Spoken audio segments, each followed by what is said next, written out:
There's been some debate, definitely at least amongst Raptors fans, about who should figure as the last starter into the Raptors lineup. Now, for the most part, we all know that Fred VanVleet, Scottie Barnes, OG Anunoby, Pascal Siakam, those are locks. Nobody's going to debate any of those guys, I think, for the most part. Nobody within reason and peace of mind is going to debate those spots. But the last one's at least a little interesting because there's been at least some back and forth between fans from what I've seen talking about whether or not Precious Achiuwa has finally gotten to that point where you want him as the starter, or whether or not you still want to hold Gary Trent Jr. in that starting lineup and continue with the small ball that brought you the success last year. It's an interesting topic, so let's discuss it. Now, before I fully get into things, just make sure you are leaving a like on the video. It's annoying, I know, for me to say it as much as it is for you to hear it every single time, but it really does make a huge difference for the algorithm, so please go ahead and do that. I'd really appreciate it. And if you're new here and you like what you watched today, just make sure you hit that subscribe button as well. Past 1.5K at this point, so 1.1 is not too far away, and I'll take all the boosts I can get. With all that being said, let's hop into the video. So let's start on the Gary Trent Jr. side of things. What is the argument for Gary Trent Jr. being the last starter in that lineup? Well, simply put, it worked last season, didn't it? Gary Trent Jr., obviously, we know what he brings to the table. He is an excellent shooter. He can be a little streaky at times, obviously, but I mean, who can't? Excellent shooter, provides the floor spacing that you need for guys like, Pascal Siakam, Scottie Barnes, even OG Anunoby, guys like that to do some damage inside. On top of which, he has a little bit of shot creation as well that he can utilize in spots where the offense kind of lulls a little bit. And his improvements on defense, right? Like, he had a healthy jump, I would say, on the defensive end before, where you could kind of look at Gary Trent Jr. and be like, yeah, I mean, he's average. I think last season you really saw a lot of cool, I guess, boosts / added dimensions. I think he got a lot better at obviously reading passing lanes and getting the deflections. I think that's the obvious thing that was there for everybody to see. But even just as an on-ball defender, and just overall, Gary Trent Jr. showed improvements on that end and really was showing, I guess, that he was buying into what the Raptors are doing and the Raptors system there that obviously to an extent revolves around defense. He showed commitment to that, he showed improvement to that, and I think the big one that a lot of fans will argue is that Gary Trent Jr. feels like one of those players that is better when he's, surrounded by the starters and surrounded by starting caliber players, and obviously all-star, all-NBA level players, guys like Fred VanVleet, guys like Pascal Siakam, you know what I'm talking about there. Because even when the trade happened, I think a lot of the conversation was, how many parallels, because it was funny that these guys got traded for each other and there felt like there were parallels between the games of Gary Trent Jr. and Norman Powell, where Norman Powell was somebody that always was better when he was run with the starters, and I think fans kind of saw that with Gary Trent Jr. as well, where I think there's a little bit of natural fear that comes with what happens when you move Gary Trent Jr. to the bench.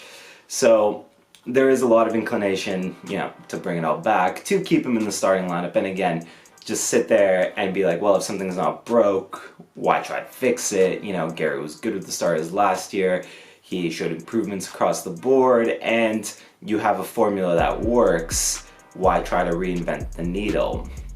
And there is at least some reason for that we'll get into with Precious Achiuwa here. There's a couple of interesting talking points and I guess things going in the favor of why Precious Achiuwa should be the last starter, and obviously I want to talk about them. So obviously the first and the natural thing is the size. Despite the fact that obviously the Raptors were one of the lengthiest teams in the league last year, and that's kind of been the running gag that Raptors are big and long. That's the identity of the team. Just a bunch of 6'6" guys with ridiculous wingspans, 6'6" to 6'8". You know the joke, you know the gag. But there is at least some inclination, to have, somebody like Precious Achiuwa step in at the 5, which would be, I think, his natural position there.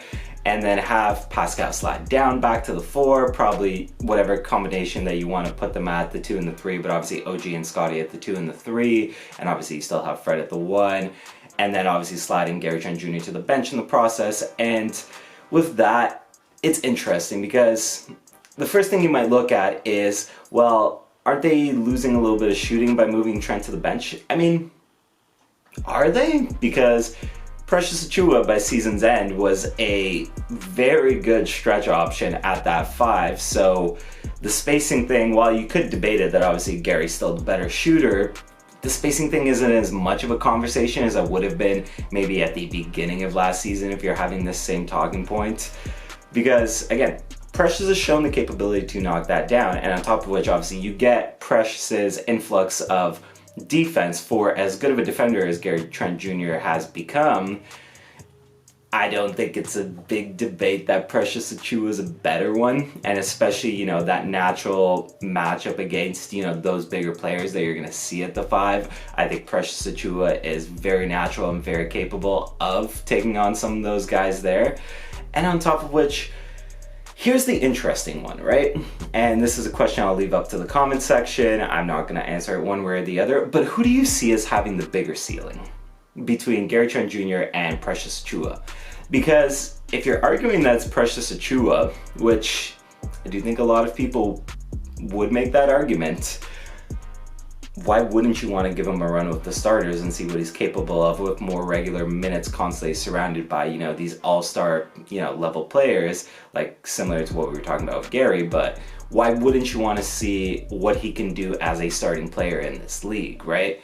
On top of which, I do think the interesting thing here is if you're sliding Gary Trent Jr. to the bench, like this is another big talking point, you kind of give him a little bit more free reign as that 6-man to go and get his own offense, which is cool. You kind of solve an issue there, or at least attempt to solve an issue there where your bench scoring was obviously not very good last season, and you're moving such a talented scorer to the bench to potentially go and get buckets. Now, naturally, I still think you would want to match his minutes a little bit with some good playmaking around him, like a Pascal, like a Scotty Barnes, like a Fred VanVleet, where he's not, you know, just being given the ball constantly and just being told to make something happen, because I don't really think that's the biggest strength of Gary Trent Jr.'s game by any means. I think he's better when he has, you know, a talented playmaker or playmakers around him. So like you still want to match his minutes there a little bit with those more capable playmakers. But it could be interesting to just, you know, have that opportunity for Gary Trent Jr. to just take more shots, you know, coming off that bench and going against those second units. Now, it is interesting because, you know, with Portland, a lot of what was said when he came over to the Raptors was him feeling unwanted and unneeded in his role in Portland. I don't really feel like that would be the same case here because, you know, even in spite of the fact that you're sliding him over to the bench, I still think that doesn't change the fact that he's a valuable member of this team. So I don't think that intangible thing is a huge worrying point. And then the big plus that you get from this too is, you know, if you're sliding Gary Trent Jr. down, I think you have a chance there to open up a bigger offensive role amongst the starters for both Scotty Barnes and OG Anunoby, which I do believe is a good thing here, because obviously OG Anunoby has talked about, or at least reportedly has talked about wanting a bigger offensive role.